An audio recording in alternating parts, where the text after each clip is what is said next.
सतु जी नमस्कार। नमस्ते सर। की छे आय मिथिला के मतलब पैघ की खबर है समझिया मिथिला में की सब ले लो की सब चल रहा है।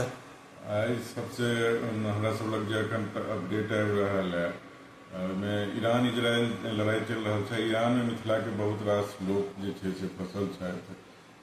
बिहार सहित मिथिला के जे छे से सीतामढ़ी, मधुबनी, दरभंगा, इम्हर सहरसा दिस के पूर्वी अथी क्षेत्र से कतेक गोटे के सूचना आबि रहल छै जे ईरान के विभिन्न इलाका में फंसल छथि, जाहिमे किछु मजदूर टाइप के लोग छथि, जे किछु स्टूडेंट टाइप के लोग छथि, से सब ओतऽ फंसल छथि। आ वो सब जे छै से आप भारत सरकार से गुहार लगा रहल छथिन जे हुनका सबके कहुना ओतऽ से निकालल जाए। हालांकि किछु जे छै से भारतीय स्टूडेंट के अथी सब ओतऽ से निकालल गेलै, ओकरा सबके मोरक्को के रास्ता से ऑपरेशन सिंधु एहिके लेल भारत सरकार शुरू केने अछि। तऽ हमरा सबके उम्मीद अछि जे मिथिला के जो बच्चा सब छै ओकरो गुहार जे छै से भारत सरकार सुनैत आ बच्चा सबके ओहिमे दूर से कुशल ओतऽ से निकालल जाए। नहीं मिथिला में तो त्राई माम छे। मिथिला के देखियो की हालत कह दिलके कि एक तरह से हम सब लेबर सप्लायर भ गेलौं। जे ज्ञान भूमि मिथिला रहे, लोग के कोनो रोजगार नहीं छे तो लोग बाहर जा रहल छे।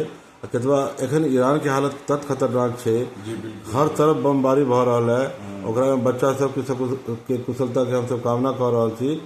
आ हम सब अपनो दिश से सरकार से आग्रह कर रहल छी, अपील कर रहल छी, आह्वान कर रहल छी कि मिथिला के बच्चा सब जो फंसल है सबटा ईरान में, ओकरा सौंसे देशक जो लोग सब उनका निकालल जाओ, लेकिन मिथिला के जो लोग सब फंसल छे ओकरा कोनो पैसेज भेटे। तो एकरा अलावा आर प्रधानमंत्री जी के जो कार्यक्रम है ओकरा लऽ की छे सचिव जी?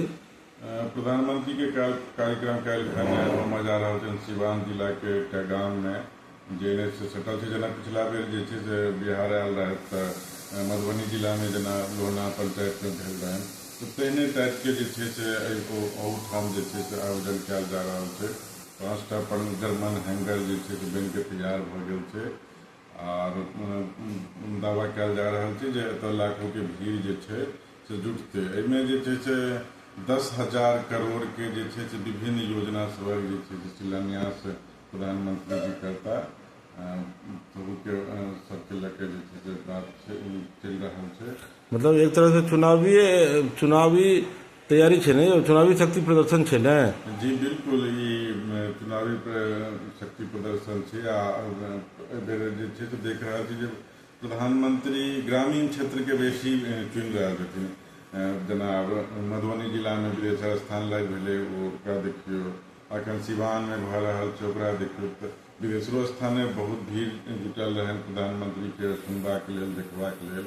आ एतौ उम्मीद कयल जा रहल छै जे बहुत भीड़ जुटतनि। बीच में पटना आयल रहथिन प्रधानमंत्री, तो कने हुनकर रोड शो कने फीका फीका सन भऽ गेल रहनि। भऽ सकै जे एहिसे जे छै से हुनका ग्रामीण क्षेत्र एनाहो तो वोटर के गोलबंद तो ग्रामीण क्षेत्र में करबाक छै ने, ताहि दुआरे। तो सचिव जी दूटा गंभीर विषय पर हम सब गप केलहुँ, अहाँ समय देलहुँ, बहुत बहुत धन्यवाद।